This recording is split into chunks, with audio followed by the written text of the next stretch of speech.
Celebrities like Halle Berry, Timothée Chalamet, Miley Cyrus and Chris Rock attended Sunday's glamour-defining Vanity Fair Oscars party.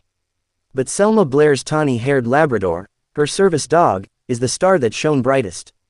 Patricia Clarkson lay on the floor in her gown gleefully cuddling Scout. The legally blonde actress says she didn't get one word from acquaintance Michael Keaton.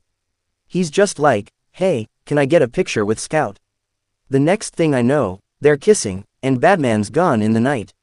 And all I have is my dog to prove that he kissed Batman.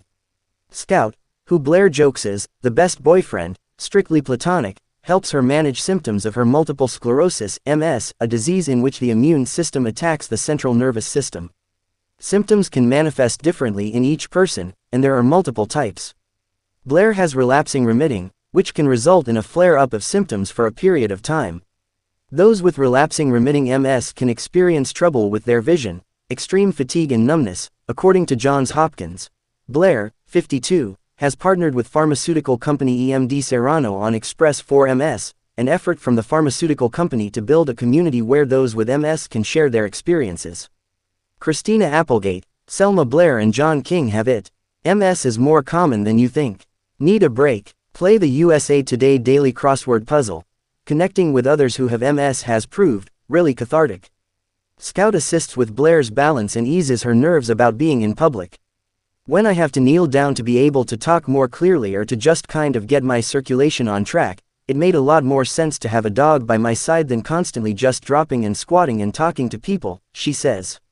He helps me just move forward, past it, because once I start getting nervous or self-conscious, it all kind of devolves.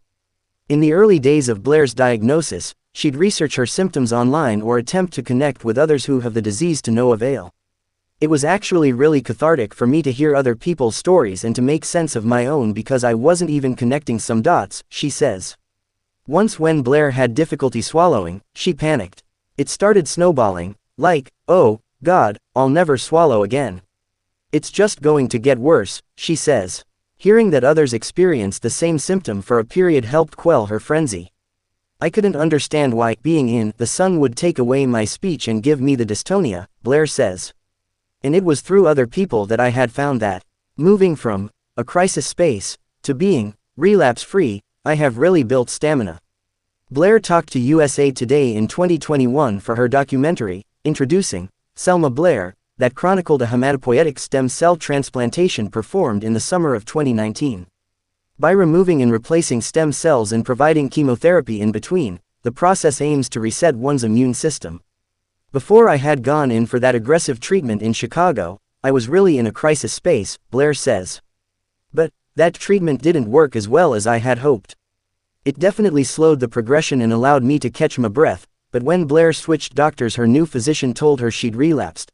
Today she's doing really well," she says, "and I've had so much time relapse-free that now I have really built stamina."